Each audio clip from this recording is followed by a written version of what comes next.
Hello বন্ধুরা, আশা করি তোমরা সবাই ভালো আছো, সুস্থ আছো। আজকে বলিউডের আরেকটা বিগ বাজেট সিনেমা বা বিগ সিনেমা রেড 2 রিলিজ হয়ে গেছে। তো এখনও অবধি অনেকগুলো শো শেষ হয়ে গেছে, ফার্স্ট শো বলো, সেকেন্ড শো বলো। সিনেমাটা কেমন লেগেছে এটা রিভিউ তোমরা কালকে পাবে, কারণ কালকে আমি এই সিনেমাটা দেখবো। কিন্তু তার আগে ডে ওয়ান অ্যাডভান্স বুকিং বা ডে ওয়ানে কীরকম কী কালেকশন করতে পারে সেই নিয়ে ভিডিওতে কথা বলবো।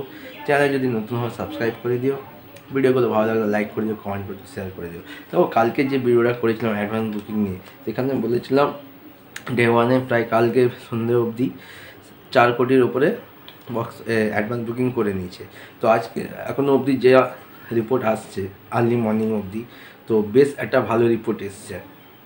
তো দেখে নেবো এখন অবধি কত টিকিট সোল্ড আউট হচ্ছে, কতগুলো শো ফাইনালি ওপেন হয়ে গেছে, আর কত টাকা অ্যাডভান্স বুকিং করেছে। তো যদি টিকিটের কথায় আসি, প্রায় 2,32,000 টিকিট, মানে অলমোস্ট 2.5 লাখের কাছাকাছি টিকিট সোল্ড আউট হয়ে গেছে। যদি শোর কথায় আসি, 12,000-এর উপরে শো, মানে 12,212টা শো পেয়েছে। আর অ্যাডভান্স বুকিং প্রায় 6.5 কোটি টাকার অ্যাডভান্স বুকিং করে নিয়েছে। মানে ডে ওয়ানে রেড 2 বেশ ভালো একটা বক্স অফিস কালেকশন করতে চলেছে।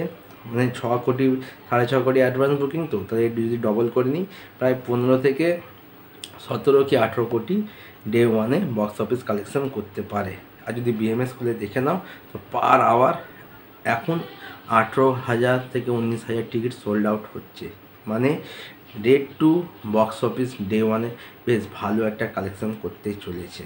আপাতত ভিডিও এইটুকুই, দেখা হচ্ছে একটা নতুন ভিডিও নিয়ে, ততক্ষণ টাটা।